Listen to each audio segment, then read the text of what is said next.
Shalom Godly Family yang dikasihi Tuhan. Mari kita menikmati teh hangat pagi ini, teduhkan hati dan hadirkan semangat dengan merenungkan firman Tuhan.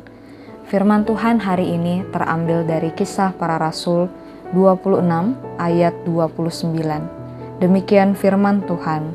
Kata Paulus, "Aku mau berdoa kepada Allah, supaya segera atau lama-kelamaan, bukan hanya engkau saja, tetapi semua orang lain yang hadir di sini dan yang mendengarkan perkataanku menjadi sama seperti aku, kecuali belenggu-belenggu ini."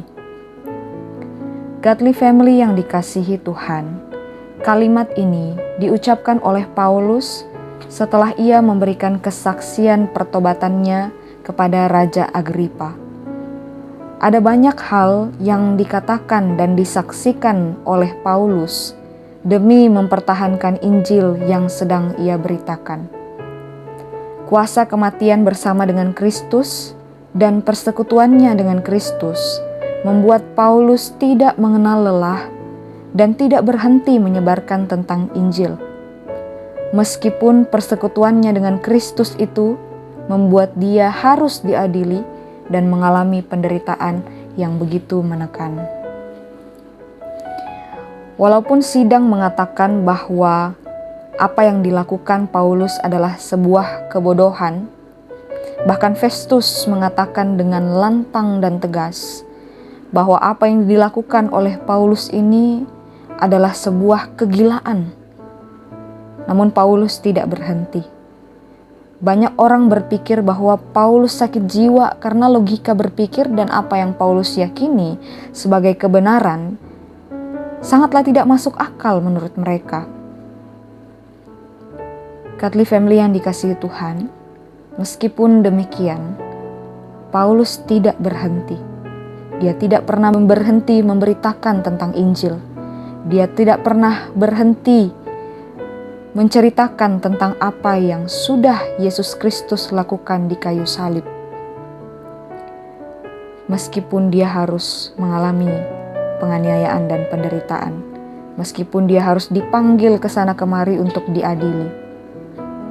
Dalam situasi yang seperti itu, Paulus bukannya menyerah, Paulus bukannya berhenti, melainkan mendoakan mereka. Paulus mendoakan agar mereka pun dapat menjadi sama seperti Paulus, percaya kepada Kristus Yesus yang telah menyelamatkan mereka dari jerat dosa. Godly Family yang dikasihi Tuhan, panggilan untuk menjadi pengikut Kristus Yesus memang bukanlah panggilan yang mudah. Yesus sendiri telah mengatakan kepada kita bahwa sebagai murid-muridnya kita akan diperhadapkan dengan penderitaan, kita akan diperhadapkan dengan penolakan, bahkan kita akan diperhadapkan dengan penganiayaan. Dalam Yohanes 15 ayat 20 sampai 21 jelas sekali Tuhan Yesus mengatakan, "Ingatlah apa yang telah kukatakan kepadamu. Seorang hamba tidaklah lebih tinggi daripada tuannya.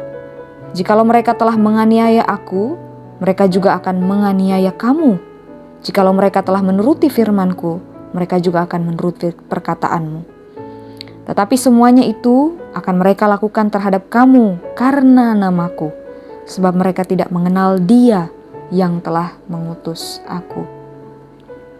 Godly Family yang dikasihi Tuhan, Yesus Kristus tidak hanya memberikan antisipasi kepada murid-murid yang mengikutinya bahwa mereka akan menanggung penderitaan sama seperti Yesus Kristus telah menanggung penderitaan, penolakan dari dunia. Yesus Kristus juga memberikan penguatan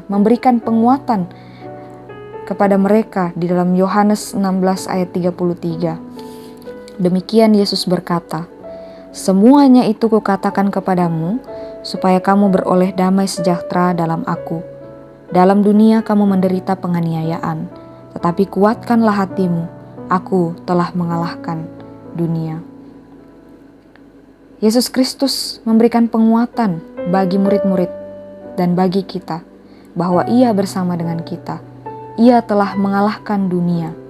Karena itu kita tidak perlu takut terhadap penderitaan dan penganiayaan, terhadap penolakan dari dunia. Karena Ia bersama dengan kita, dan Ia telah mengalahkan dunia.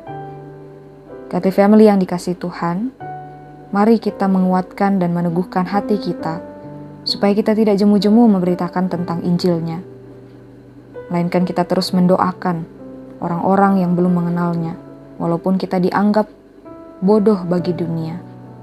Marilah kita terus memegang pengharapan yang telah Yesus Kristus berikan kepada kita. Mari kita berdoa.